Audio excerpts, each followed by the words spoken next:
In the spring of 1947, a county health inspector named Howard Trask arrived at a farmhouse outside Bramwell, West Virginia, following reports of a stillborn child that had never been registered. What he found inside the bedroom wasn't just a violation of burial law. It was a wedding photograph hanging above the bed. The bride wore white lace. The groom stood beside her in a dark suit, one hand on her shoulder. But according to the birth certificate folded in Trask's jacket pocket, the groom was also listed as the bride's father. The marriage license, signed by a traveling preacher in 1932, confirmed it. Silas Godfrey had married his own daughter, Earnestine, when she was 14 years old. And for 15 years, no one outside that hollow had known. Before we go further, subscribe and let us know in the comments where you're listening from tonight.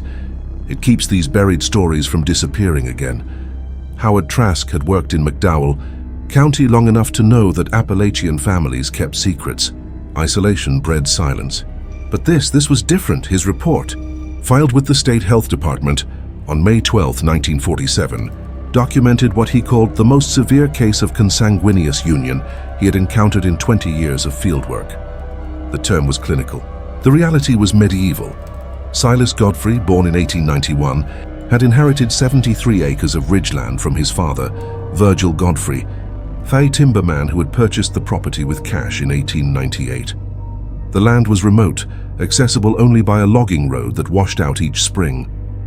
By the time Silas came of age, the Godfrey family had already withdrawn from the valley below. They attended no church.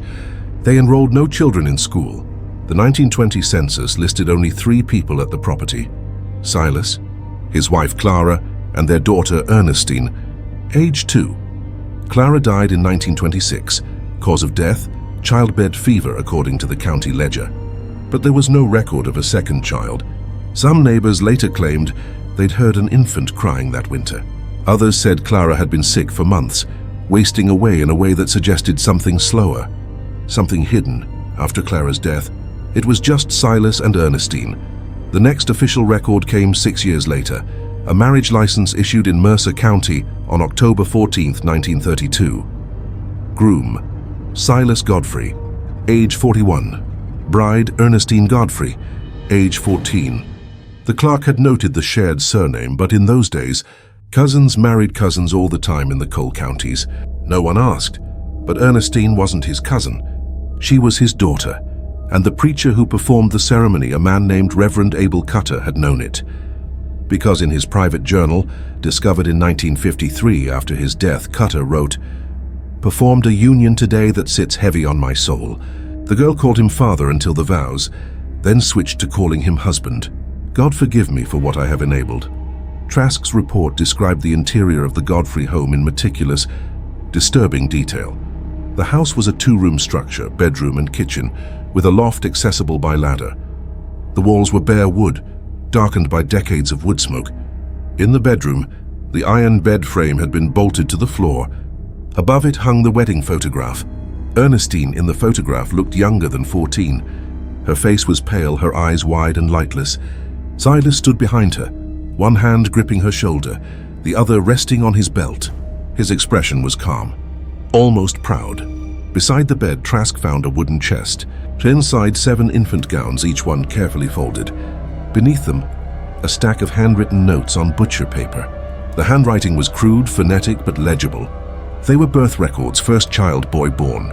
December 1933, lived 4 days, second child, girl born. September 1934, born sleeping, third child, boy born. April 1936, lived 11 days, buried under the oak, fourth child, girl born. January 1938, lived 6 weeks, lungs no good. There were 11 entries in total, 11 pregnancies, 11 dead children. The last entry, dated March 1947, was the one that had prompted the county's investigation. 11th child, boy, born March 9th, lived 2 hours, face wrong, a local midwife. An elderly woman named Ida Lafferty had been called to assist with the birth. She had seen the child, and she had seen enough. 2 weeks later, she walked into the county clerk's office and filed a complaint. She didn't say much. She didn't need to. She told the clerk, that baby wasn't right, and that marriage isn't right either. Trask arrived 3 weeks later. Dr. Emil Voss, the county coroner, had been asked to examine the infant's remains after Trask's report reached the state capital. By then, the body had been buried on the property for over a month. Voss exhumed it himself. His autopsy findings, typed on onion skin paper and preserved in the state archives, are difficult to read, not because the language is complex, but because the description is so exact. The infant male showed signs of multiple congenital deformities. The skull was misshapen, with incomplete closure of the fontanelles. The eyes were fused partially shut. The palate was cleft from lip to throat. The fingers on both hands were webbed to the second knuckle. The spine showed signs of spina bifida. Internal examination revealed undersized lungs, an enlarged heart and kidneys that had failed to develop properly. Voss noted in his summary, this child was not viable. The degree of malformation suggests extreme inbreeding over multiple generations. The mother, age 29, shows signs of physical and neurological impairment consistent with long-term isolation and possible developmental arrest. Earnestine Godfrey, when Trask interviewed her, had been unable to provide coherent answers. She spoke in fragments. She referred to Silas as both daddy and my husband in the same breath.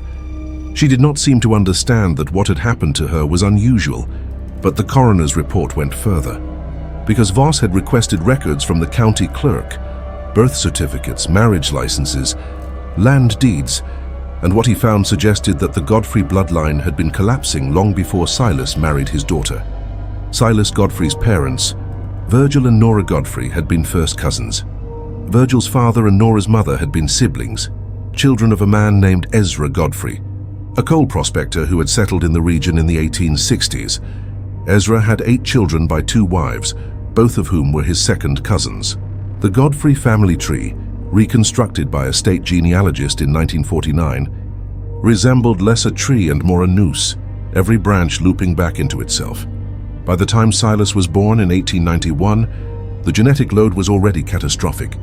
Church records from a small Baptist congregation in the valley noted that Virgil and Nora had lost 5 children in infancy. Silas was the only one to survive past age 10. Clara, Silas's wife, had been his niece, the daughter of his half-sister. That marriage in 1917 had produced only one surviving child, Ernestine.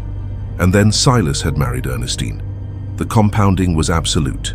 When Ernestine gave birth, she was not just delivering her father's child, she was delivering a child whose genetic heritage had been folded over itself so many times that viability had become nearly impossible. Every infant born to that union carried a genetic blueprint, written in redundancy and error. Every infant died, but what Dr. Voss found most disturbing wasn't the children. It was Ernestine herself. In his private notes, Voss wrote, "The patient exhibits signs of microcephaly, delayed cognitive development, and a submissive affect consistent with long-term psychological conditioning. She has been raised from birth to believe that this arrangement was natural. In effect, she has been groomed for this role since infancy." Silas Godfrey hadn't just committed incest. He had engineered it. After the story broke in the local papers, briefly, quietly, and without naming names, several residents of the valley came forward with stories they had kept to themselves for years. A man named Roy Tackett, who had delivered firewood to the Godfrey property in the late 1930s, told a reporter that he had once seen Ernestine chained to the porch rail. Silas had explained it casually.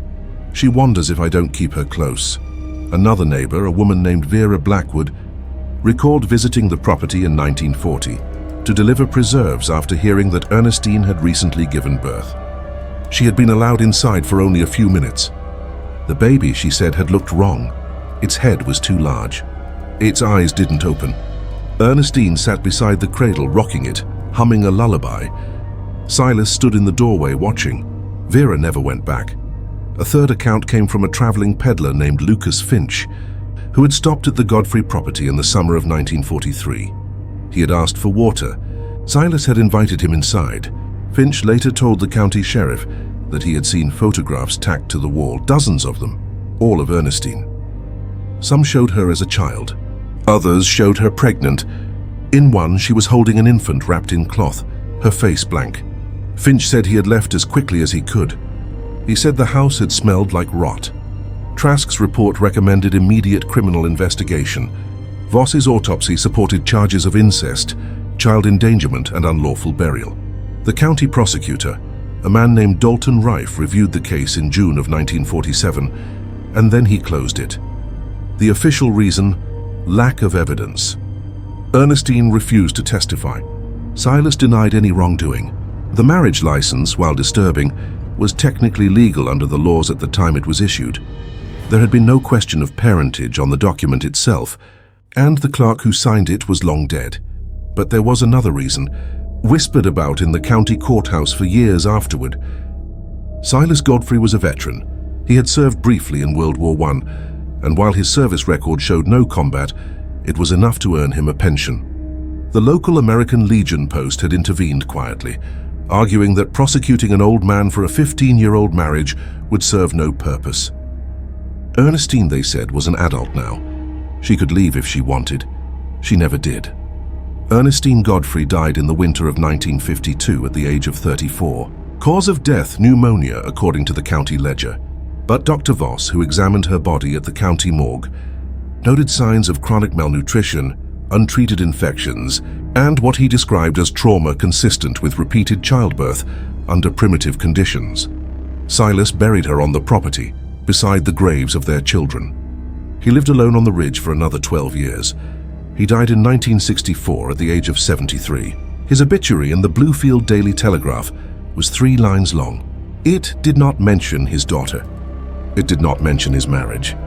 It did not mention the 11 infants buried beneath the oak tree on his land. The property was sold at auction in 1965. The new owner, a logging company, cleared the ridge and found the graves. There were more than 11. The company reported 23 burial sites, all unmarked, scattered across the property. Most were small, child-sized. The state conducted no further investigation. In 1978, a historian named Dr. Lillian Greer, researching Appalachian family structures for a book on rural isolation, came across Howard Trask's original report in the state archives. She requested access to the physical evidence collected during the 1947 investigation. Most of it had been destroyed, but one box remained. Inside, the wedding photograph. Greer described it in her notes as one of the most unsettling images I have ever encountered in my career. It wasn't the faces. It was the background. Behind the couple, tacked to the cabin wall, were other photographs, dozens of them. All of the same girl, all of Earnestine. In some, she was a child no older than 8 or 9. In others, she was visibly pregnant. In one, she was holding a swaddled infant, her eyes fixed on the camera with an expression Greer described as utterly hollow. Greer also found a second photograph, undated, showing Silas standing alone in front of the cabin. In his hand, he held a leather-bound ledger. Greer requested access to any surviving journals or logs from the property. None were ever located, but in the margins of Trask's report, someone, possibly Trask himself, had written a single line in pencil. He kept records. He knew what he was doing. In the decades since, genealogists and medical researchers have attempted to reconstruct the Godfrey family tree. The results are fragmentary, but they suggest something even more disturbing than the marriage itself. Silas Godfrey was not the first in his family to marry a close blood relative. He was merely the most extreme. Records show that his grandfather, Ezra Godfrey, had fathered children by at least 3 women, 2 of whom were his cousins. Ezra's sons, in turn, had married within the family. By the time Silas was born, the Godfrey bloodline had been turned inward for at least 3 generations, but Silas took it further. Because he didn't just marry within his family, he married his own child. Some researchers believe this was intentional. That Silas, shaped by a lifetime of isolation and a family culture that prized secrecy and control, had concluded that the purest way to continue the bloodline was to eliminate outside influence entirely. Others believe it was simply the logic of extreme isolation. A man alone with his daughter, in a place where no one asked questions, doing what had been normalized over generations. Either way, the result was the same: a genetic dead end written in infant graves. The Godfrey property was logged, cleared and sold again in the 1980s. Today, it is part of a private hunting reserve. The cabin is gone, The graves were relocated to a paupers section of the county cemetery in 1979. Their markers reading only Infant Godfrey. But the land remembers. Hunters who pass through the area have reported strange findings over the years. Rotted cradles half buried in the leaf litter, a rusted bed frame bolted to a stone foundation, a stone cairn deep in the woods that seems too deliberately placed to be natural. In 2003, a man named Jeff Whitlock, exploring the ridge with a metal detector, found a small iron box buried beneath a collapsed chimney. Inside, a stack of photographs, water damaged but still recognizable. All of them were of the same young woman. In one, she wore a wedding dress. In another, she held an infant whose face was turned away from the camera. Whitlock turned the photographs over to the County Historical Society.